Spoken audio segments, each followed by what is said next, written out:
It's 6 p.m. and we'll call the regular meeting of the Town of Florence Planning and Zoning Commission to order on Thursday, October 19th. And with that, Maricela, would you please call roll?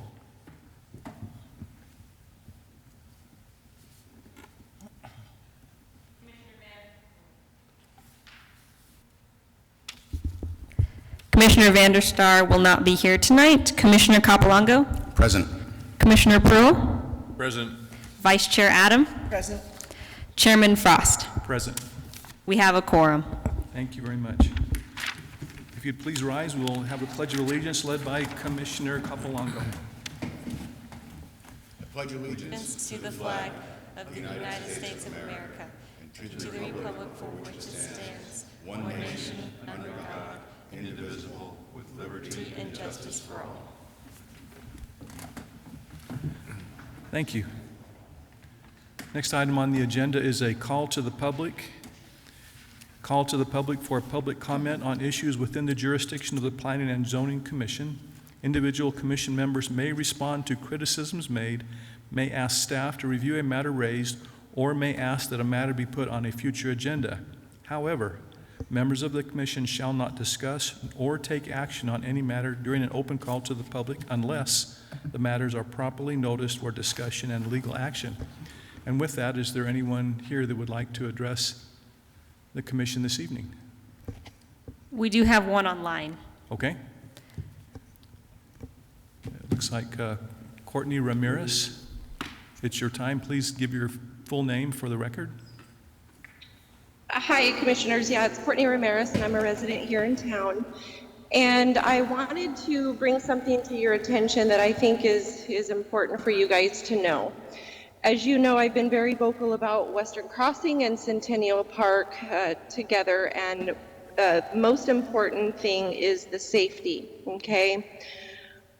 I'm still learning, and I'm waiting for answers, and I hope I get them next week. But as commissioners, you know, I know that you guys were even very wary about approving phase 2 because the access only was through phase 1.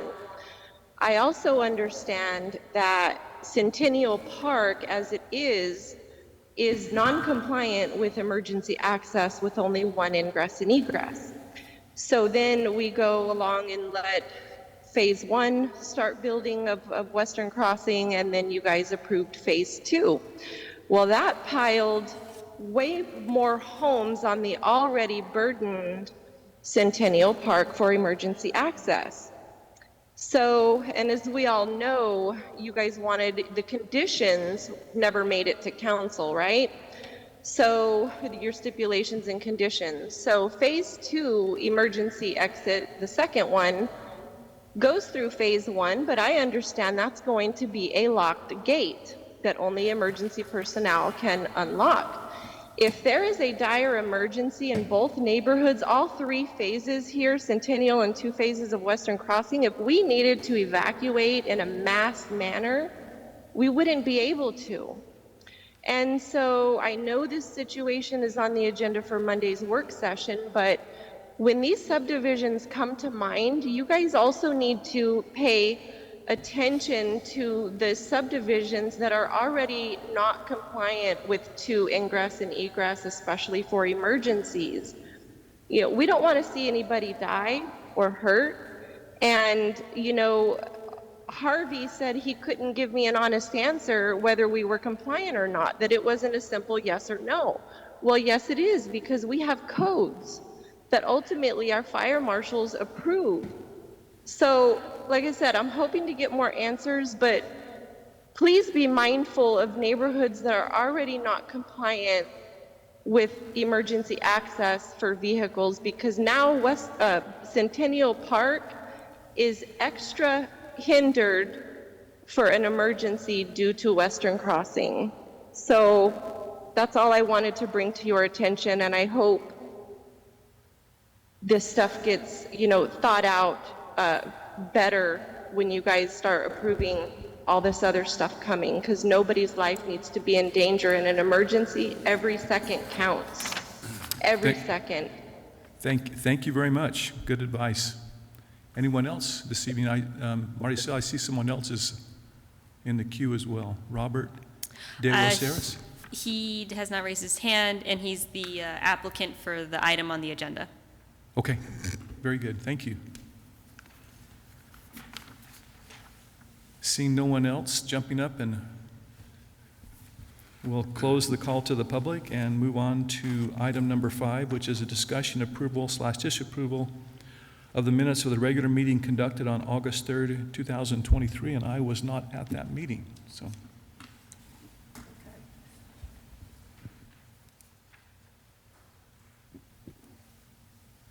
Well, I was at the meeting, and I'll make a motion to approve the minutes as written.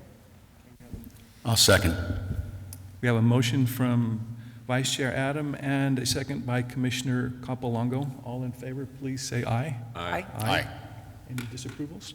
Okay, passes 4-0. New business. 6A, a presentation for approval or approval with conditions or denial of a request for a 160-day extension of an approved design review application for the Ace Hardware store proposed at 3449 North Hunt Highway. Maricel, you have a staff presentation for us, please? Just a real short one.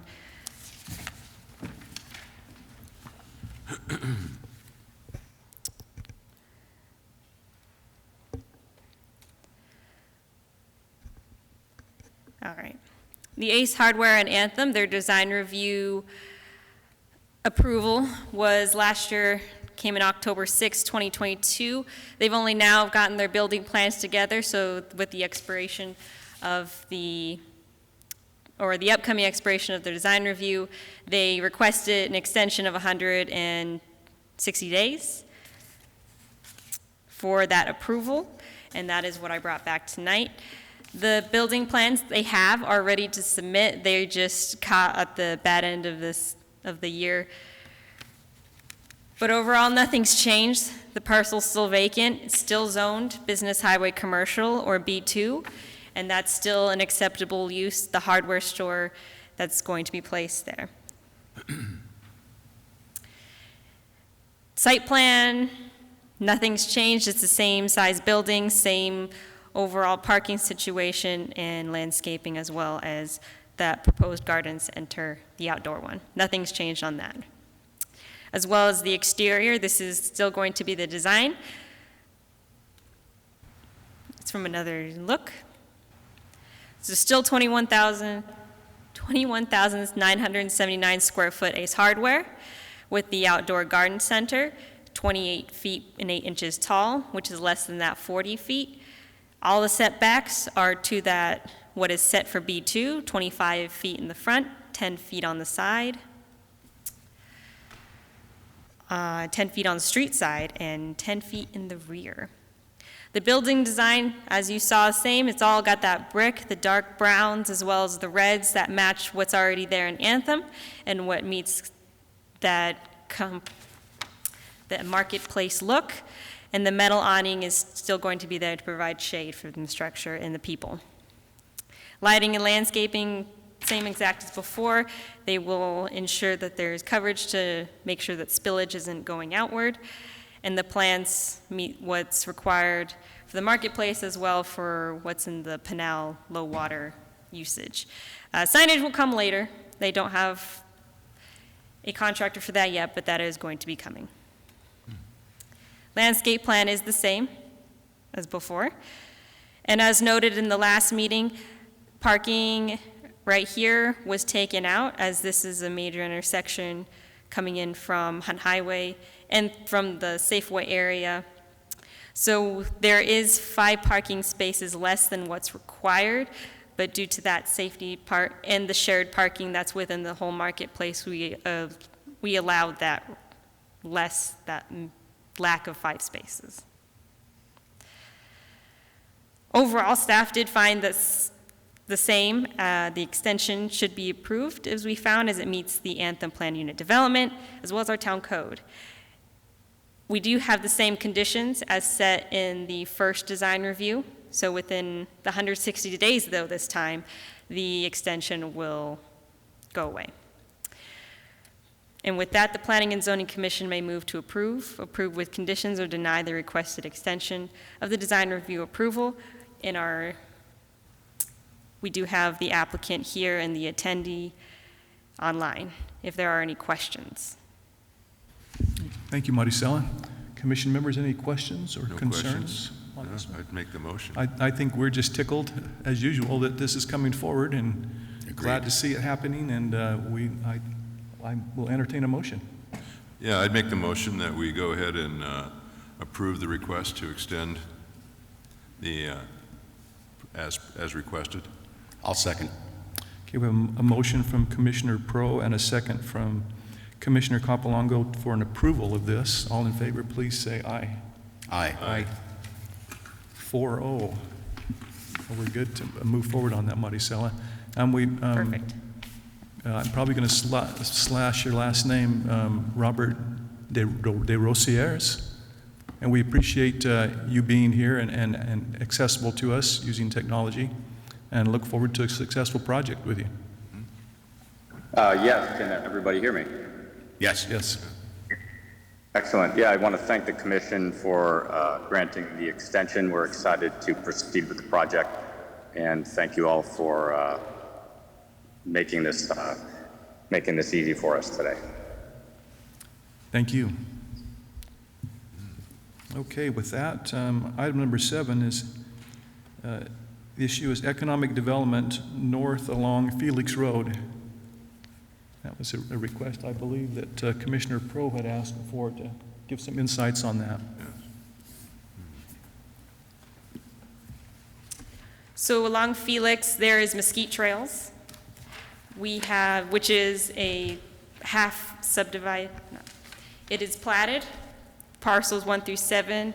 We have a Meritage Homes looking to buy a lot of those parcels, and halfway serious about it, as they've also started buying some parcels within Anthem at Merrill Ranch.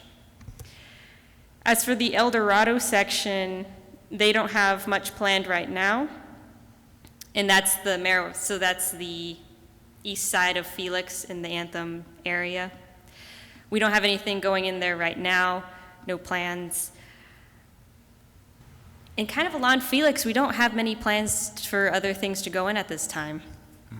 Or do you? Maricela, is the El Dorado piece the one that's across from Crestfield Manor? No, Basically that's by- Mesquite Trails. That's Mesquite Trails. Okay. Correct. And that Meritage Homes is looking at those platted parcels.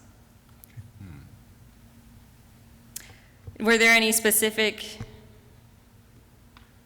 Well, they were, APS, I think, had quite a project increasing the infrastructure, I guess, or that's what I was told, Okay. along Merrill Ranch Parkway, all the way past Felix. And so I was curious to know if there was some progress in commercial development especially. Not at this time, there are only plans. And that's maybe why they're extending it now, is so they don't have to do that later. It was kind of a signal that something was pending, you know. Yeah. So we're keeping it a secret. Okay.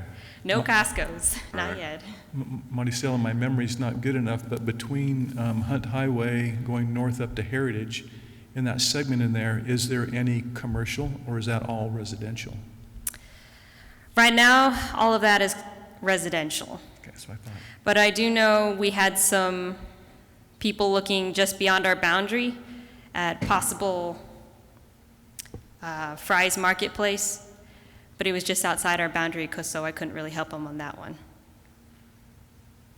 I'd heard that same thing, but that would be north of Magic Ranch. Yes. That's where I heard about on Hunt Highway, yeah. Very good. You did that? Okay. So All right.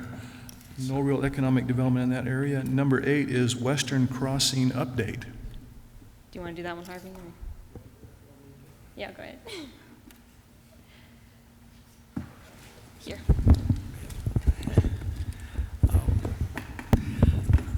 Mr. Chairman, members of the commission, the developer has given us his schedule, or he's at on the infrastructure improvements. We're talking about the off-site improvements along Centennial Park Avenue and Hunt Highway, SR 287.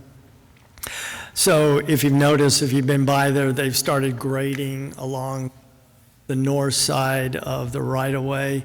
So they're working on that at this point in time for the expansion, for the turn lanes. They will have that done and some concrete work done by the end of October. And then in November, they will begin what's called milling and subgrade work on the north side of the right-of-way of SR 287. And that work will take them through the end of November into December. When December, they'll be paving of the north half of the SR 287 right-of-way. And shortly after that, they'll go to the south side. So, and begin the subgrade work, the milling and subgrade work and paving on the south side. So we're probably looking at January of next year to see it all completed entirely. So that's the latest schedule they've given me. I believe they're going to do paving of Centennial, which is the widening of Centennial. Probably at the same time they'll do paving along SR 287. So that is the schedule at this time. And just out of curiosity, they're not bugging you to try to start building model homes and whatnot? Okay. No. Yeah, I was a little bit disappointed when they pulled all their paving equipment and materials out. I thought they would just finish the project while they were there. Yeah, I don't know why they did the paving in the interior, and it seemed like it was logical for them to do the paving on the exterior. But I think what held them up is ADOT. But I don't understand why they didn't do Centennial. I think maybe it's a separate contract with another contractor to do the improvements along ADOT and Centennial. I think it might be two separate contractors. So long story short, by the first of the year, we hope to have all the paving done. It should be done, weather permitting, and no, More like no ADOT permitting. no acts of God. As my understanding, they have quite an elaborate approval process at ADOT. They have to have a separate contractor approve the traffic control plan, and you have to have that approved. And then and then you have another group that has to put the traffic control barriers up, and then they have to accept the project, and then they have to take the traffic control barriers down. So it takes time.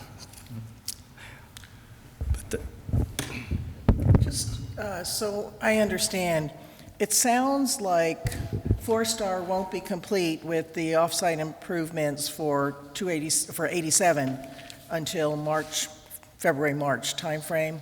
And what I'm trying to understand is, will we have that turn lane available before the model homes open?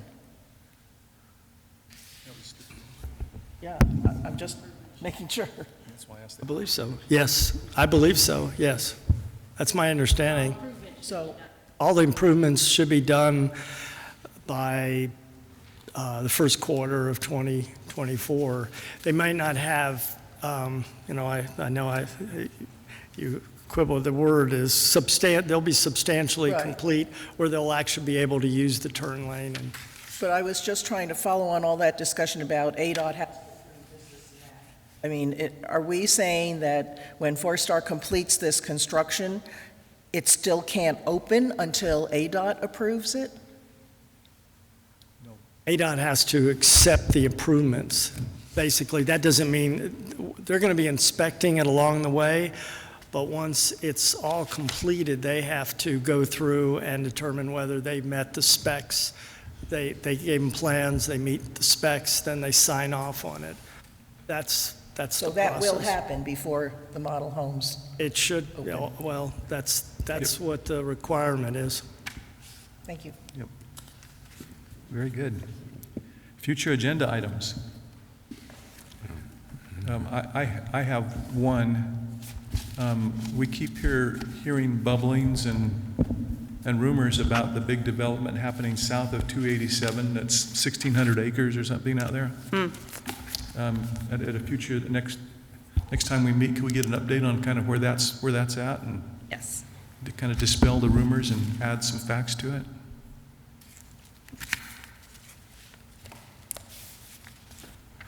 And if, Maricel, you brought up the Fry's potential store up there, if there's anything else happening like that that's out in the wind, just a heads up for things like that would be good too on the future agenda item. Just any other commercial activity that you see that's coming our way. I think we'd all be curious to know about stuff like that, so. Okay. For future agenda items, I don't really have anything else. Remember, we do have the work session on Monday, October 23rd, here, 6 p.m. with the town council on those code amendments. So we can go through and rake the lawn with that. I understand they're feeding us dinner too. A dinner of knowledge, yes. Yeah, okay. I'll come full. Other than that, I have the preliminary plat for one of the Walker Buttes that we had extended 6 months ago, had asked for another 6-month extension. However, I'm asking them to figure out a couple of things before coming back, but I do plan to bring them forward for another extension in November. Okay. So those are some things that will be upcoming in the next agendas. Other than that, there's nothing else. Call to the commission. Nothing else? Only thing that I know of that's coming up is the Fright Fest on the evening of the 31st, right? In the downtown area? Yes. I'm probably calling it the wrong name, but I know. No, yeah, you're calling it the right name. Within it, you have the trunk or treat, and then as well as other activities. And for all of those out there that would like to volunteer their time and talents and efforts and strong backs on Saturday morning, the 28th, is the Florence Makes a Difference Day. Various opportunities to volunteer in the community. Everyone will assemble across the street at the community center at 7 a.m. and get assignments And bring corn. and bring what? Corn, a can of corn. Bring a can of corn. I hadn't heard that one. A can of corn, okay? Yes. Bring a can of corn. So, other than that, if there's nothing else, we'll have a motion to adjourn. I will make a motion to adjourn. Second. Okay, we have a motion from Commissioner Capalongo and a second from Vice Chair Adam to adjourn. All in favor, please say aye. Aye. Aye. Aye. We are adjourned.